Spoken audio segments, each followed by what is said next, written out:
Thanks for joining us. It's good to have your company. One of the closest allies of the US in the Middle East, Saudi Arabia, has condemned President Trump's decision to recognize Jerusalem as the capital of Israel. A statement from the Saudi royal court described the move as unjustified and irresponsible and urged the US administration to reverse its decision. The Palestinian president, Mahmoud Abbas, warned of dangerous consequences for the entire region, and an emergency meeting of the UN Security Council is expected to take place later on Friday to discuss President Trump's announcement. Our North America editor, John Sopel, has all the details. Thank you.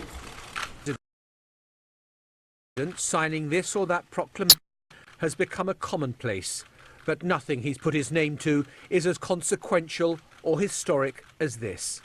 A decision that upends US policy least, the most troubled region in the world.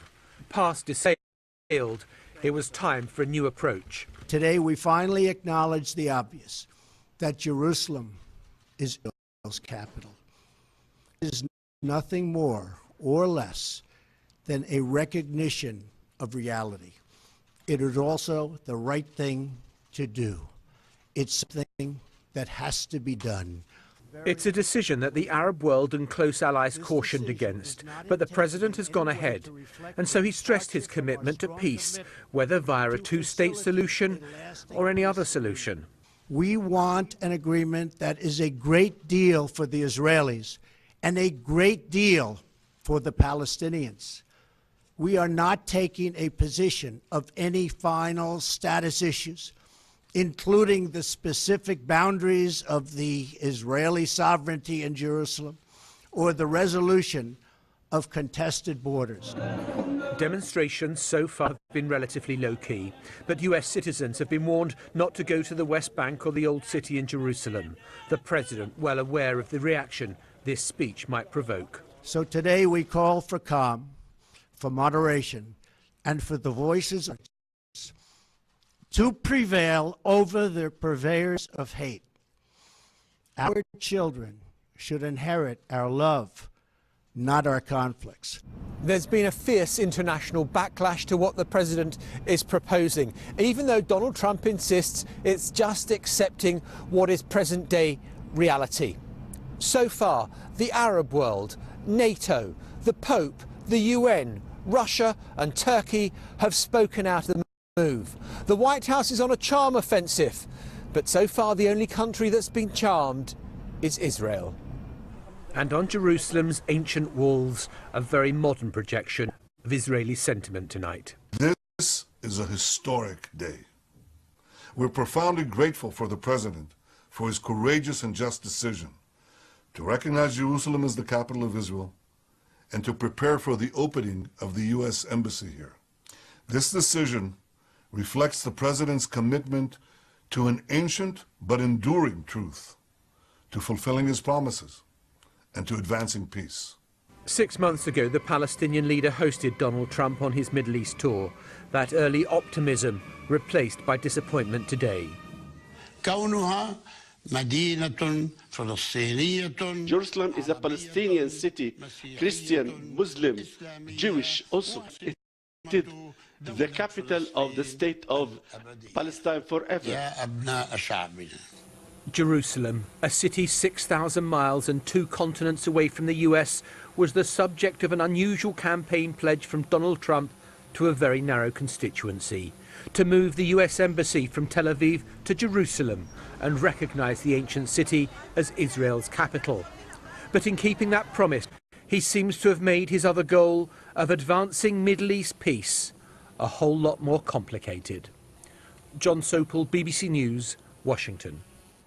Well, Wednesday's decision is one of Mr. Trump's most controversial and overturns decades of US foreign policy. It has been met with unease across the world. A spokesman for the Palestinian president, Mahmoud Abbas, warned it would have dangerous consequences for the region. The BBC's Yolande Knell reports from Jerusalem. For many Israelis, Mr. Trump's formal recognition of Israeli sovereignty over Jerusalem corrects an historic injustice. This is a city with 3,000 years of Jewish history, their seat of and there's long been frustration that the US, Israel's closest ally, just has consulate offices here, not its embassy. Now that's set to change, and there are hopes that other countries follow Washington's lead. I expect the leaders of the free world to recognize Jerusalem as the capital of Israel. We recognize Paris as the capital of France and Berlin as the capital of Germany. We expect our friends to recognize our own capital as what it is. But about a third of Jerusalem are Palestinians. The old city here has some of the holiest sites for Muslims and Christians, as well as Jews. And Palestinians want occupied East Jerusalem as the capital of their future state. They object to the US announcement. As a Palestinian, this is a mistake. Jerusalem is the capital for the Palestinian state, and that is not negotiable. There will be troubles over this. It will not pass smoothly. There will be opposition and there will be chaos. Jerusalem is probably the most sensitive issue in the Israel-Palestinian conflict. This ancient city has great religious and political significance. And we've seen many times how just small changes made here can quickly flare up into unrest. During the summer, there was deadly violence when Israel put in new security measures at the Al-Aqsa Mosque compound after 2 Israeli policemen were killed there. These were later removed to keep the status quo. Now Palestinian officials say Mr. Trump is raising tensions again.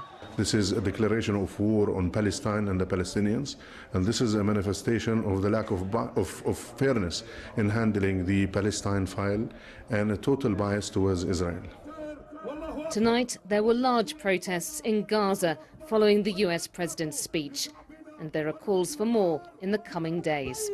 Yolande Knell, BBC News, Jerusalem. Stay with us here on BBC News because we'll have more on this story in a few minutes. I'll be speaking to a Middle East expert on the situation. But we move on to California, where more than 1,000 firefighters are battling huge wildfires. Hundreds of buildings have already been destroyed and thousands of homes are under threat. The worst of the fires have been in Ventura County, about 80 kilometers north of Los Angeles. It's from there that the BBC's North America correspondent James Cook sent this report.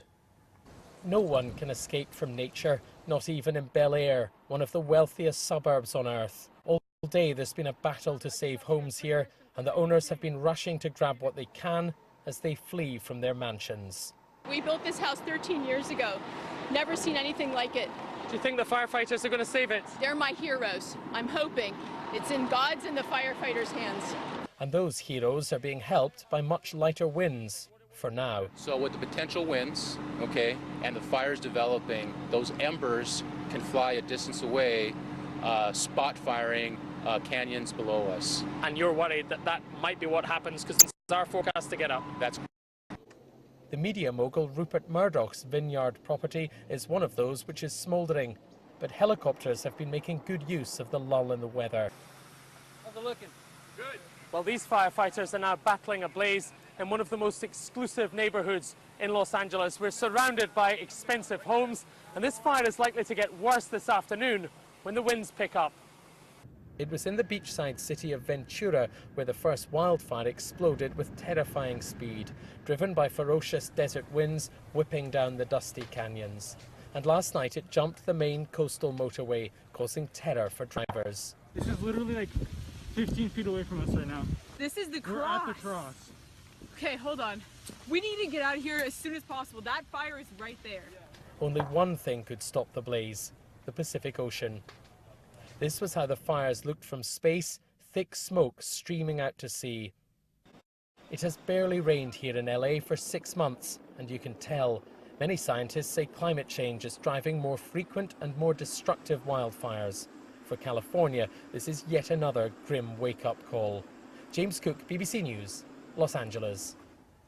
Now, a Volkswagen executive who pleaded guilty in the US for his role in his company's $30 billion emissions cheating scandal has been sentenced to 7 years in prison. Oliver Schmidt is the company's second former employee to be jailed after millions of diesel vehicles were fitted with devices that allowed them to deceive customers and the rest of the industry into believing that the car was cleaner than they actually were. Andrew Plant reports. Oliver Schmidt, one of Volkswagen's top American employees, now sentenced to 7 years in prison. A car manufacturer in a competitive market, VW admitted fitting around 11 million diesel cars with what's called a defeat device. It meant the cars could sense when they were running in the uniform conditions of a testing lab and automatically reduce their emissions, cheating a test the vehicles should never have passed. It meant that Schmidt was able to certify that VW diesels complied with strict American standards, and that meant boosting sales to environmentally conscious customers with supposedly cleaner cars. The scandal came to light in 2015. Oliver Schmidt is the second employee sent to prison. VW engineer was given 40 months in August. Schmidt was arrested while on holiday in Miami, but 5 more of the company's employees are wanted in the US but remain in Germany, in a scandal that's already cost Volkswagen an estimated $30 billion. The company has since announced a big investment into electric vehicles and driverless cars, saying it plans to become a world leader in the field by 2025. Andrew Plant, BBC News. Let's move to some of the stories making this. And President Putin says that he will allow Russian athletes to compete at next year's Winter Olympics under a neutral flag. That's after the IOC banned Russia over allegations of a state-sponsored doping program. The International Olympic Committee accused Russia of unprecedented systematic manipulation of the anti-doping system. The US Senator Al Franken has denied reports that he's about to resign amid sexual misconduct claims. He said he hasn't made a decision after some 30 Democratic colleagues, including almost all of the Democratic women in the chamber, have called on him to go. Al Franken, a former Saturday Night Live comedian, has been accused of groping and sexually harassing 7 women, including a military veteran. Time magazine has awarded its annual Person of the Year to the people around the world who have broken their silence on sexual assault and harassment. Calling them the silence breakers, the magazine said their collective anger had achieved important results. Now, a new report says the Democratic Republic of Congo is facing a worse displacement of people than in Syria, Yemen and Iraq. That's due to the ongoing violence there. The International Displacement Monitoring Centre says 1.7 million people have so far fled their homes this year due to the violence. The BBC's Emmanuel Igunza reports. Intense fighting in DRC has pushed families to this remote church in search of safety. But their conditions are squalid, with very little food, water and exposed to the elements. 4 people have so far died since this group arrived here. Recent days have seen an upsurge in fighting in the eastern provinces, where thousands are now displaced. I spent 3 days in the forest before reaching a village. People had not yet fled from the village I reached. I didn't know where my husband and children had gone. 3 days later, I found 10 of my children. I'm still missing 1 of my children and my husband.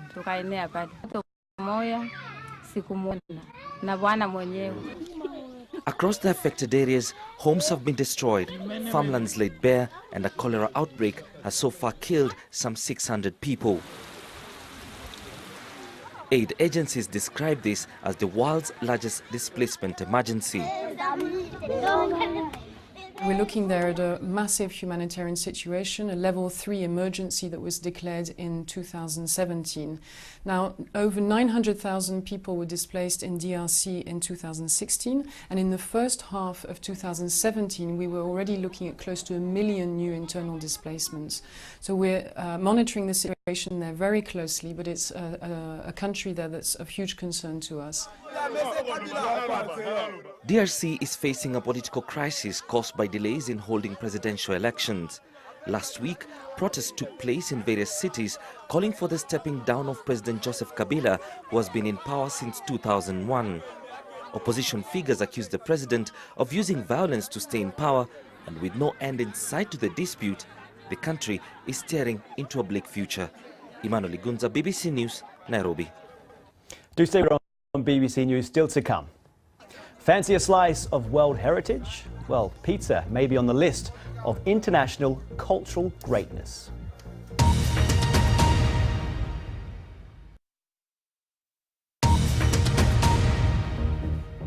This is BBC News with the latest headlines.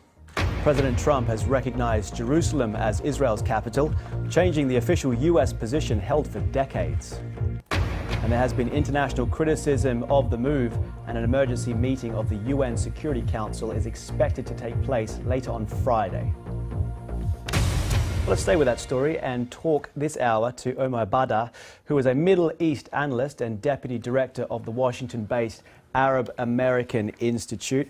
Omar, thanks very much for your time. How do you see a peace process getting back on track? It's really hard to see the Palestinians looking to use the U.S. as a neutral mediator in the future.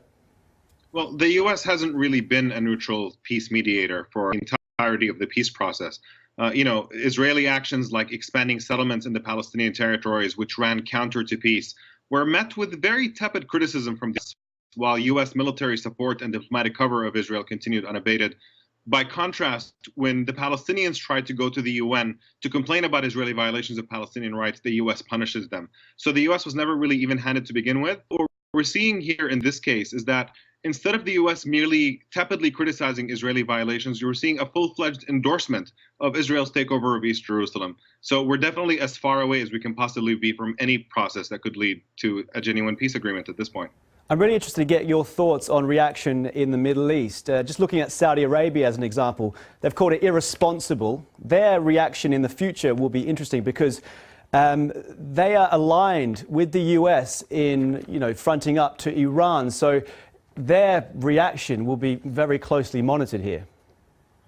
Yes, for sure. And, a lot of the neighboring governments are tired with the Israeli-Palestinian conflict. They want to see it resolved. That's why they pushed the Arab Peace Initiative back in 2002 and re-upped it a few years after that. They want to see this conflict resolved. And in a way, Palestine was not getting the support that it needs from the region. And it's frankly dropped on the list of priorities with the situation in Syria escalating and in Yemen and elsewhere. But somehow Trump, with this move, which is frankly reckless and indefensible, has really put Palestine center again, front and center in the Arab world. So it's going to be very difficult for neighboring governments that care about public opinion in the region to not be really outspoken about this. It is something that really moves people in the region, and I think this is why you're seeing the reaction that we're actually seeing right now. Yeah, that's an interesting point. So you think that the Arab world may galvanize around the Palestinians, and do you also see that this might be an opportunity for other countries to take the opportunity to be involved as peace negotiators? There's no question that that's been needed for a while now. I mean, the U.S. has already made it clear very long ago that it could not play a neutral role. So people in the region, advocates of Palestinian rights have been looking for other means of placing pressure on Israel. There's a massive boycott, divestment, and sanctions movement that is attempting to apply pressure. And there's an effort to internationalize this conflict by going to the UN and having the UN play a more significant role in this. And I think we're going to only see more of that as the Trump administration has taken the U.S. out of the running for anybody who could play any productive role here. Omar, thank you very much for joining us. That's Omar Bada, Middle East analyst and deputy director of the Arab American Institute. And just to say, this is obviously a topic which has garnered many reactions from across political and religious divides. We'll be bringing you more analysis in the coming hours here on BBC News. Now, could this be the end of pollution caused by plastic? That's the hope, anyway, of more than 100 environment ministers from around the world who have been meeting in Nairobi this week. They've issued a political declaration outlining the path to a pollution-free planet, involving changes in how we produce and consume manufactured goods. Our environment correspondent Roger Harriban sent this report. A ticking time bomb, that's what environmentalists call the ocean. Beset of all kinds, including the plastics that surround our lives. The UN Environment meeting is spelling it out in big letters. Plastic pollution must end. The resolution lacks dates and timetables, but governments say it sends a message to the plastics industry. I think the business has a critical role to play. Business are the producers of plastics, and they're the conveyor of plastics, such as in plastic bags. And those businesses that want to see change are very important partners here. And what about the businesses that don't want to see? They have been resisting for decades. We need to put policies in place and measures in place that will make those businesses go out of business. Environmental campaigners have been urging action against plastic waste for decades. For them, the meeting could be a watershed. So we're happy to see the governments coming together, agreeing on take action on the marine litters and the microplastics. We are just like to see this become a more, take the urgency of the issue, and we like to see more urgent, quicker put into action. The industry that makes the plastics that make our lives convenient has fought restrictions for years, but now some members are ready to change. For some creatures, mankind has been far too slow to appreciate the magnitude of plastic pollution. And for some people, this UN decision is too little, too late. Make no mistake, the UN's decision to end the era of throwaway plastic starts a long, hard slog. It'll need more summits like this, new laws, new incentives, new technologies, a change in people's attitudes to litter. Take the restaurant at the UN's own environment headquarters here in Nairobi. They've substituted the plastic bottles for glass. But what's the cap made out of? Buy a takeaway coffee. What's the cap made out of? Of all the pollution problems mankind has caused itself, this is one of the most difficult. Roger Harrabin, BBC News, Nairobi. Now, locals in the Italian city of Naples are waiting to find out whether the traditional art form pizza making will be added to the UN's World Heritage List. An estimated 2 million people have joined an online petition in support of the bid. It's one of 34 traditions that have been put forward for consideration by a UNESCO committee. Catherine Armstrong reports. It's a familiar sight to most of us, served up in restaurants and takes around the world. But in Naples, considered the birthplace of the modern pizza, it's a social ritual that has been handed down through the generations. Here, locals have been petitioning to have the Neapolitan pizza-making process added to a United Nations heritage list, arguing that the ubiquity of the dish globally is a threat to the original tradition. Pizza has become such a universal heritage all over the world that many people know it's Italian. So this recognition from UNESCO will be able to establish once and for all the truth, which is that pizza is a global food, but it was born here in Naples and was born in this oven. This oven, considered to be the place where the first ever pizza was made. For these pizzaiolo, masters at creating the perfect pizza, being added to this list would mean recognition for the years they've spent honing their skills. Going to school isn't enough to know how to make pizzas. You can learn how to handle the dough, but to learn the art, you need to spend a long time in a pizzeria. For now, though, locals are keeping while they wait for a decision, celebrating a slice of Italian life that's near and dear to their hearts. Catherine Armstrong, BBC News. As long as I don't formally recognise pineapple on pizza, that's the main. Now, before we go, a reminder of our top story. President Trump has recognised Jerusalem as Israel's capital, discarding the official US position of the past few decades. An emergency meeting of the UN Security Council is expected to take place later on Friday. Saudi Arabia called Mr. Trump's move irresponsible and a big step back in the peace process. Iran has also warned of a new intifada. That's it from me and the team. You can stay in touch with me on Twitter @TomDonkin. BBC is where you'll find me. For now, it's goodbye from me and the team. Bye-bye.